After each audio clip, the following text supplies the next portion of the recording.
Hi everyone, this is Dr. Paul Mills bringing you another incredible chess game. And in this game we're going to see Mario Pasila, my friend, playing the white pieces against Jay Richards playing the black pieces. Mario is going to show us how to play against the French defense. And the most notable feature of this game is how Mario takes the opponent away from traditional French defense systems. So let's have a look at the game. The first move is e4, and black plays the French defense e6. White plays d4, and black plays d5. And white takes the pawn on d5. Black takes the pawn, and white plays the very interesting move c4. Now this invites black to take the pawn on c4, giving white an isolated queen pawn. But that kind of position is certainly not what black had expected when he played a French defense. So it's a very, very subtle way of treating the French defense. So black declines that gambit and checks the king. The knight comes out, and the knight goes to e7. So already we suspect that black is not really sure how to deal with this opening. White plays a3, and black takes the knight on c3.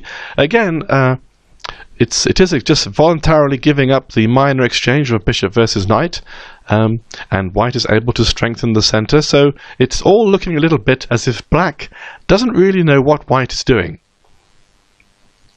Black castles. The bishop goes to d3. Rook goes to e8, knight to e2, the pawn takes on c4, and bishop takes. And now the knight goes to d5. Again, we're moving a piece twice in the opening, and we still have the queenside pieces undeveloped. White plays a very nice move, queen to c2, protecting the knight on e2 so that he can castle. And the knight goes to c6, and white castles. So if we have a look at this position here now, white is in a very commanding position indeed. He has the control of the center, and his pieces are able to develop freely and to move freely on the board. And the most notable feature of black's position is that he does not have a clear plan of counterplay. So he drops the knight back to e7, and the knight goes to g3. This is always a very nice square for the knight against the French defense. The pawn goes to c6, and the bishop drops back to d3. And another very nice feature of this position is that we have what's called the master's battery, which is the queen on c2 and the bishop on d3. Normally, of course, we'd like to have those two pieces the other way around, but as Mario shows in this game, this is also a very effective battery. The pawn goes to h6, and the pawn attacks the knight, which moves, and the bishop goes for another lovely diagonal on b2. The bishop goes to e6, and white can even now start to sacrifice a pawn in the center of the board because the knight on f6 is only protected by the pawn. Black accepts that pawn, and white duly captures the knight on f6.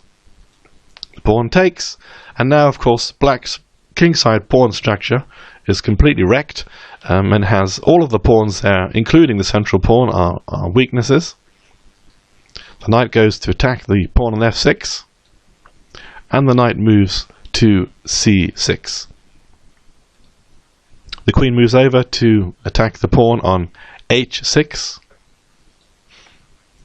and the bishop goes to g4. The queen takes the pawn on h6, and bishop simply takes the knight on h5, but missing this very, very nice tactic. Bishop to h7 check. The king can only go to the h8 square, and with bishop goes to g6, discover check, and a very familiar mating pattern here.